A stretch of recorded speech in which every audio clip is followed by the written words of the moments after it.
Hey, we're going to talk about V.P.A.N today, and we've got a special guest, Christina Garcia, and we're going to bring her on right now. We're going to talk to her about, what she does for veterans. Christina, there you are. Hey, Gail. Hey, Nick. How's it going? Hey, how you doing, Christina? I'm Happy doing to see your smiling face. Oh, I'm sorry. Thank you so much. Thank you very much, Gail, for having us on. Now, Christina, we want to talk about V.P.A.N today because that's where you work, and we're going to learn about that. Do you actually work at VA West Los Angeles? I don't, Gail. However, we are looking for partnerships within all the VAs in LA County to use them as community access points. So that way our peers can go and, be more organic with our veterans and military family members and provide them that connection. Now, you kind of talk like a veteran. Are you a veteran? I am a proud woman veteran of 24 years. I just retired February of 2020. Wow, recently. That is incredible. Oh, man, I'm really glad you're here. So what branch of service were you in? I was in Army National Guard, and Active Guard Reserve. So all components except for Army Reserve of the Army. Oh, okay. So are you actually in California right now? I am, Gail. I transferred from San Diego to LA for a promotion, for my last promotion to E8 Master Sergeant. From here, I was scheduled for Sacramento for Sergeant Major, and I said, I'm cutting it off, hanging up the ACUs and boots and putting on business casual and heels. That's great.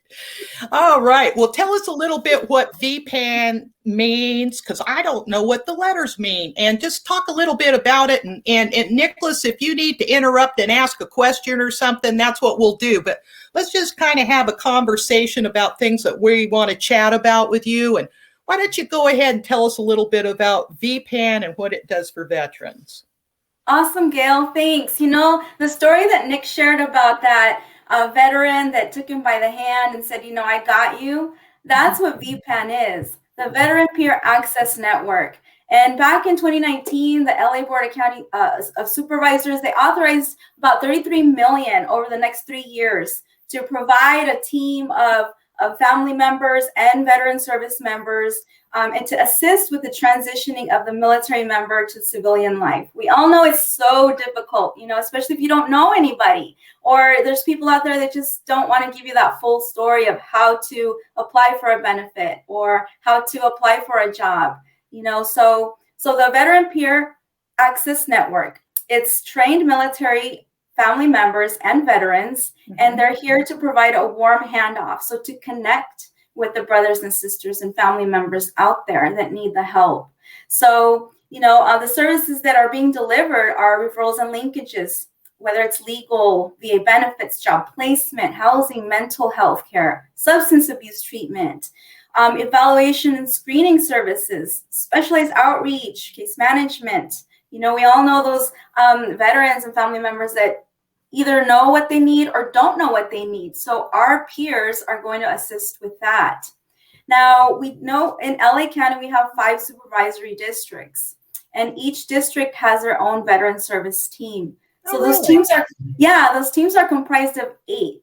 So we have a program manager, 2 squad leaders, 5 battle buddies, and these teams are in those supervisory districts. They're going to be stationed at rally points. And so these rally points are in each supervisory district.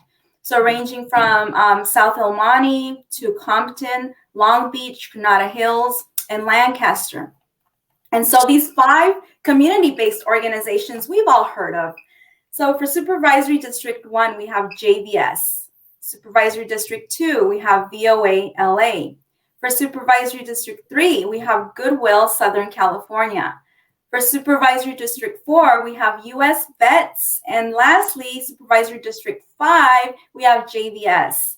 So these community-based organizations were picked from panels that, we selected veterans and influential leaders in the Los Angeles community to identify these organizations because, they're the ones that are going to be providing the services to our family members and veterans.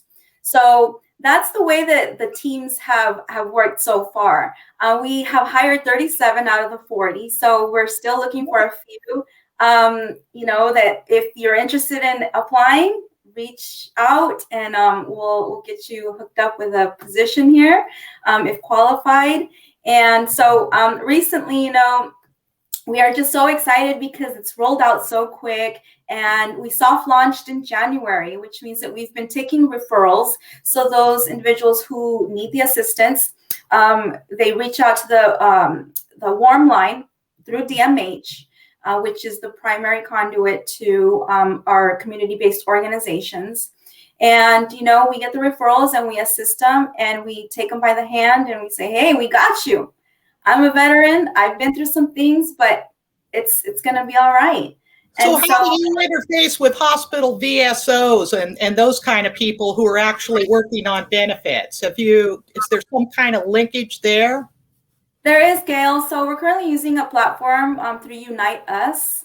And it's a platform that makes referrals so much easier because right now what we're trying to do is increase the amount of partners through LA County that are on our platform. So it makes it easier for referrals to come and go. So for example, the Department of, let's say, VA, if they were our partners in Unite Us, we could automatically provide a linkage from Mr. Nick Cormier through our platform to the VA.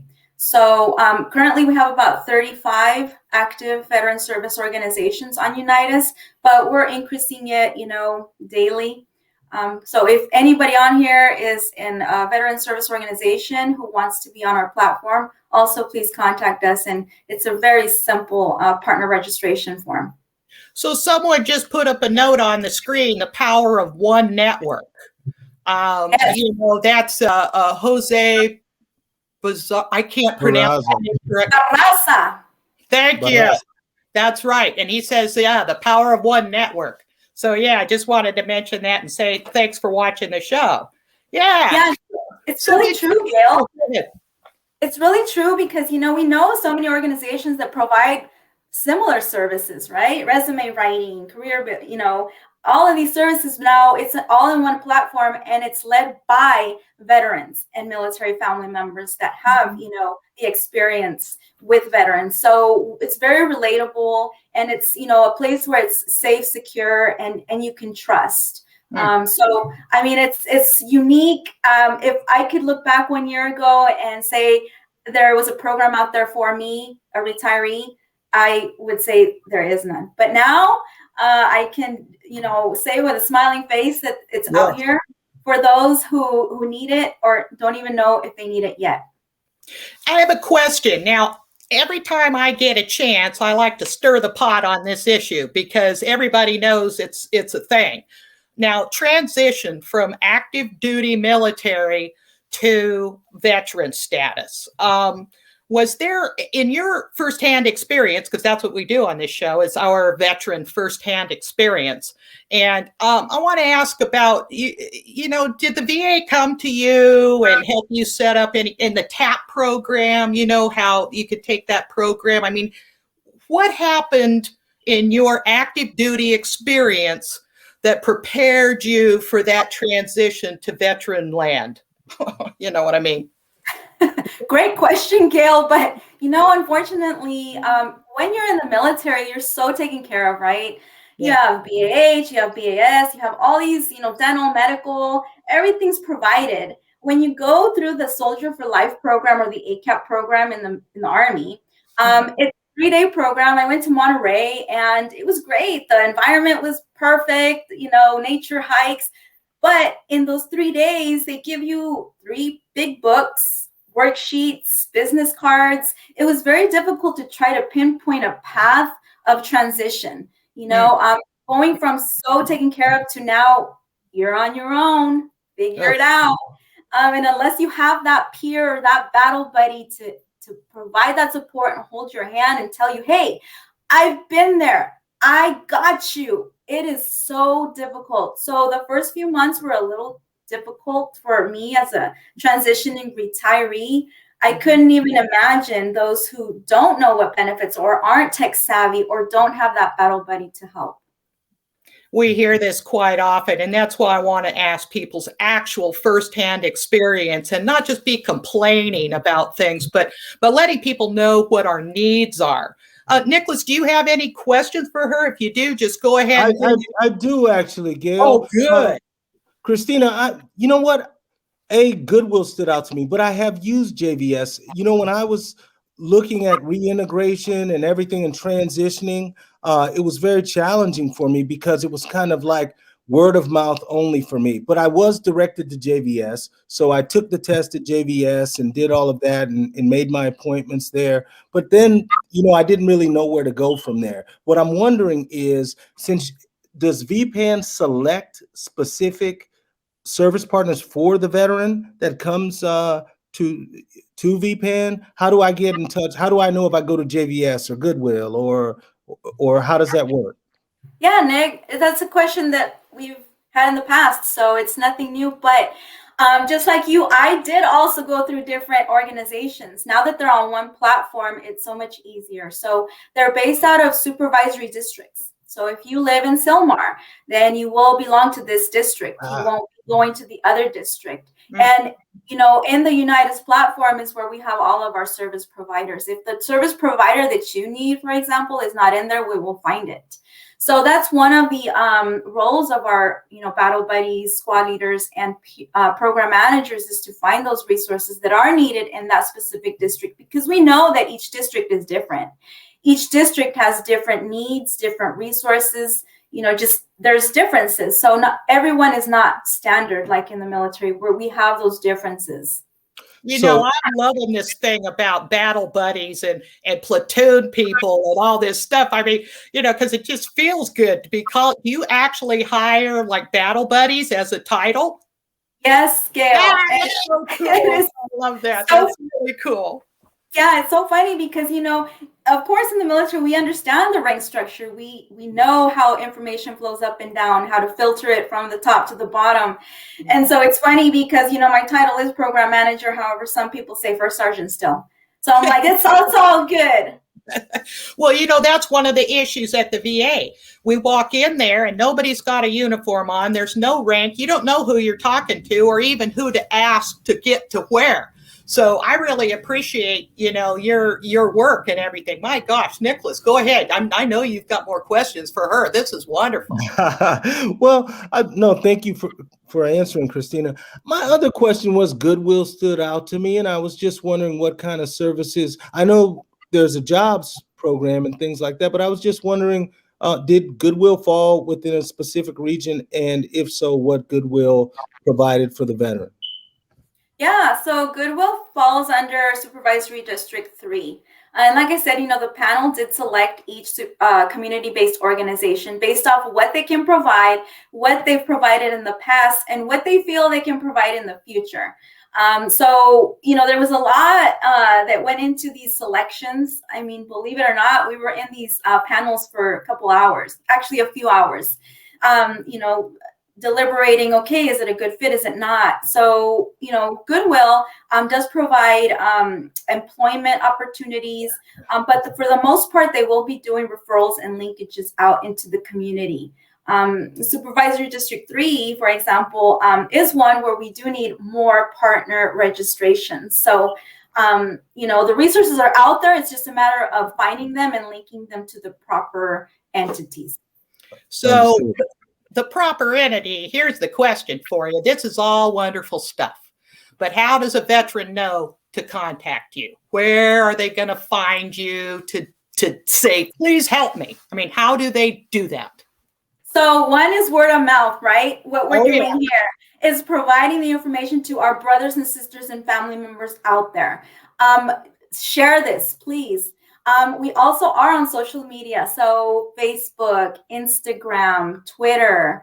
Also, our community-based organizations, their websites. So you can go to any of their websites. They'll have their organization emails, phone numbers, points of contact, and of course, more importantly, the DMH support line. So that's, open to anyone who's a veteran or a military family member at any point in time. And, the biggest thing is that we want to reduce any amount of barriers. So as low barriers as possible, and just try to provide, that whatever we didn't have for them.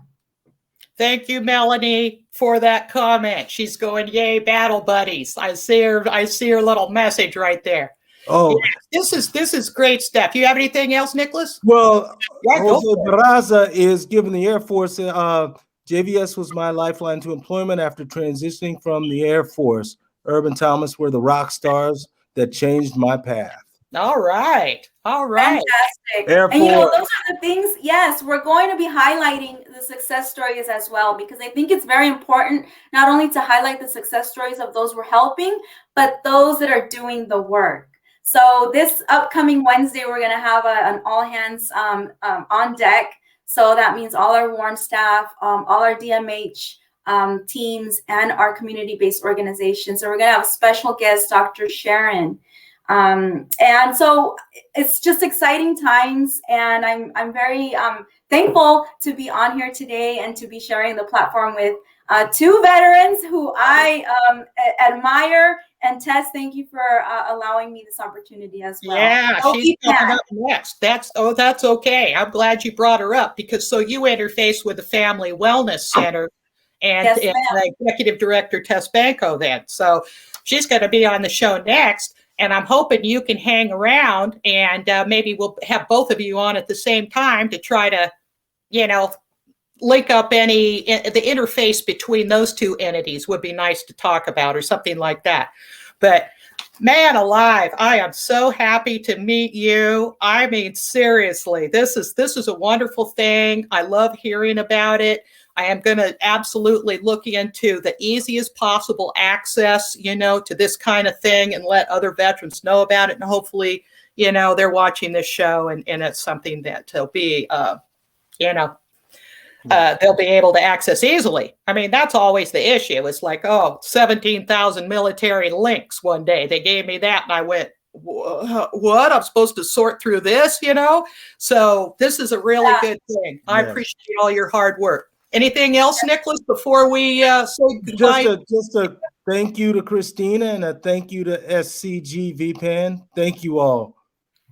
Thanks, Nick. Much appreciated. And yeah, the uniqueness of the peers is, again, they are military veterans and family members. So, we're going to be there no matter what, and provide that opportunities that, again, we didn't have in the past, and provide them now. So thank you guys so much, and thank you for your service. Thank you so much. Hang around a little bit.